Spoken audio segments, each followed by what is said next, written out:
first started rehearsing, it just sounded so good that we said, well, this is more different than anything I've ever experienced.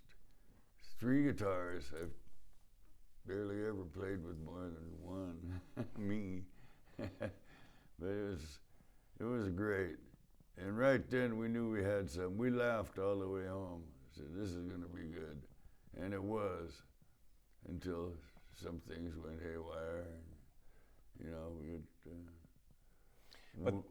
But I like talking about those good times. So how did you guys figure out how to play with 3 guitarists? Because all 3 of you guys could play. Well, I'll tell you, Peter took lessons from Joe Maphis, and he was a finger picker.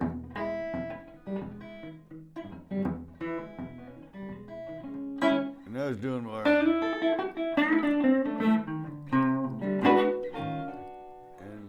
And Skippy was, he could do that better than anybody, and use his palm of his hand.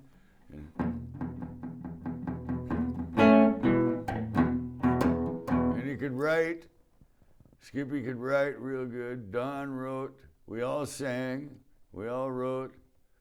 And we thought, hell, there's no end to the possibilities here. We're all young and handsome.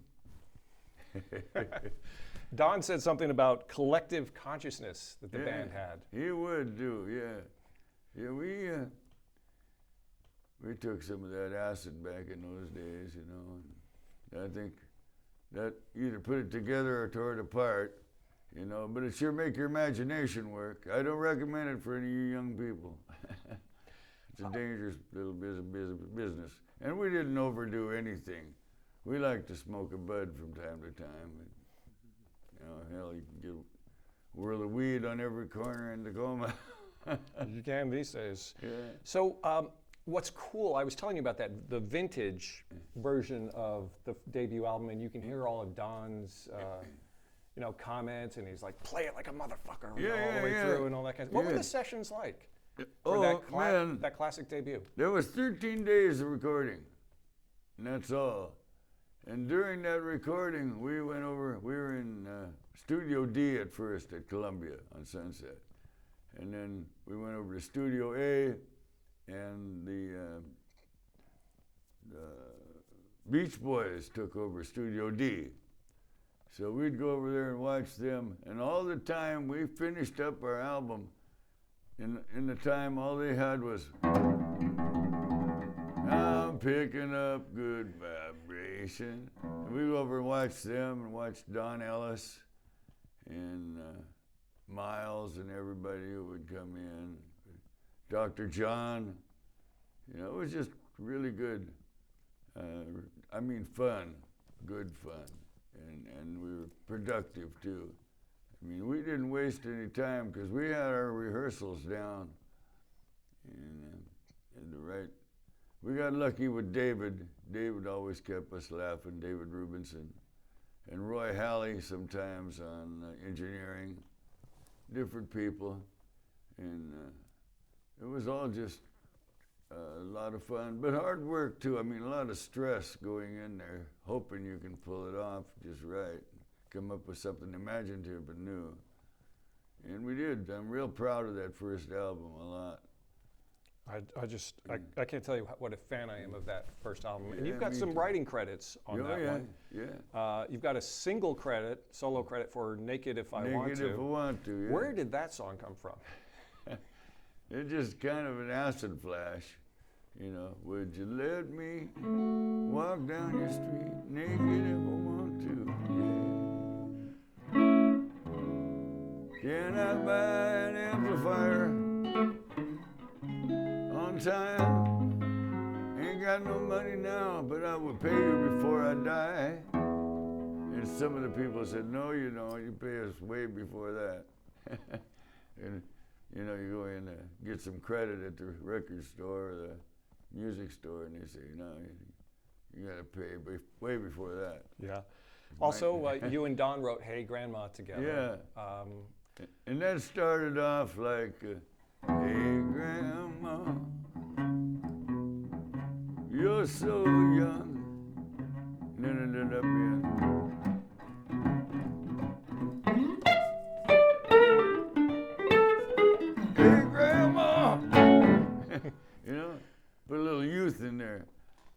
That was so Skippy was real good at doing that too. He was full of vinegar, that boy. Yeah, 805. Just a 805. beautiful song. That came, I had just left my wife. She was going to go back to Tacoma on the bus, and I didn't have no time right then for wives. So I'm crossing the Golden Gate Bridge and asked the guy, what time is it? And he said 8:05. So I was driving my 50 Olds Rocket 88, going heading toward Sausalito. And I said, 8:05, I think I'll drive off this bridge. No, I won't. Yes, I will. But we changed it around. I went over to Don's, and he helped me put the bridge in. So we shared the writing on that. And we used to share the writing on everything. Like Lazy Me, Bob's tune, I put in a whole bunch of that. And on 8:05, Peter put that beautiful guitar part on the front of it. And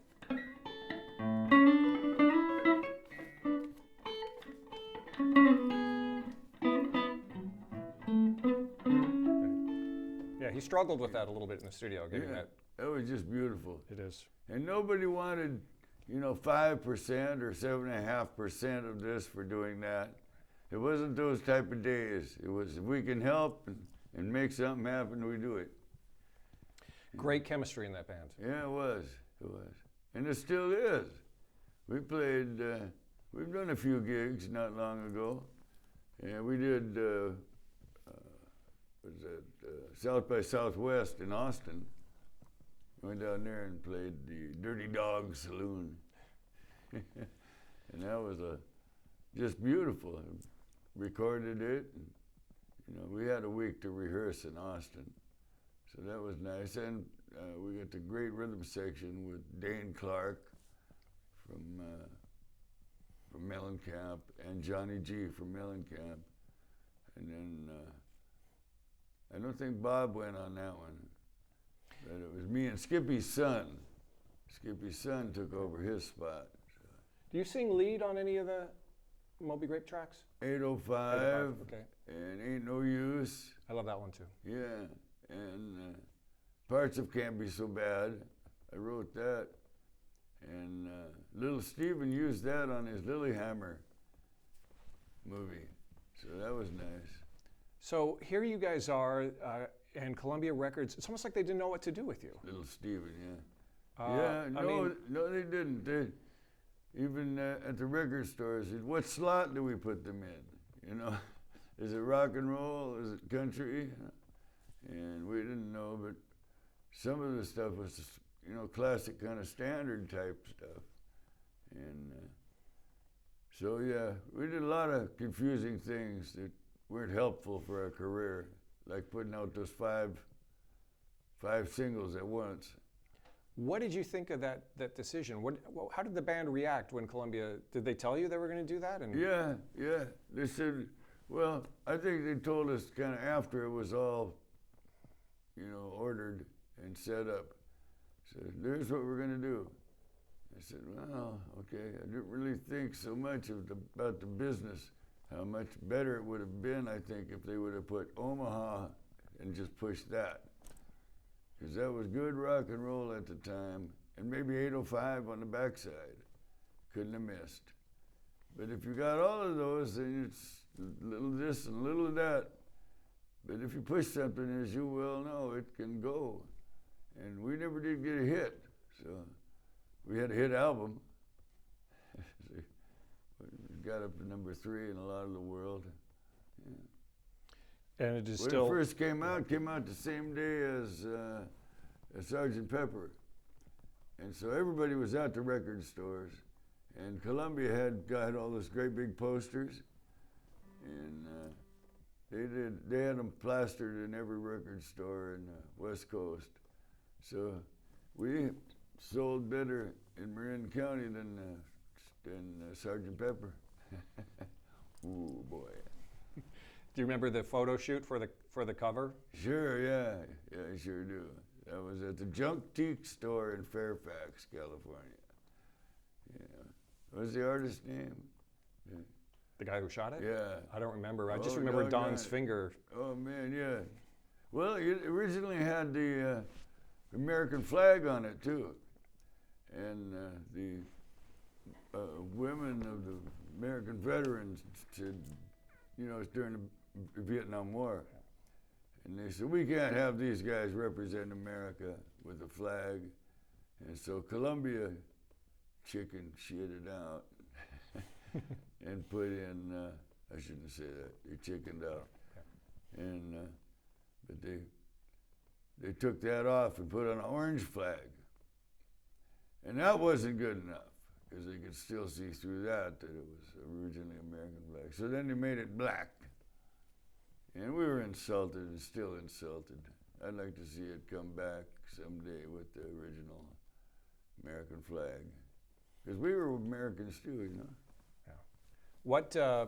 What do you think, what happened to Skippy Spence, and what, and why do you think the band did not become as big as the talent in that band? Oh, there was mass confusion.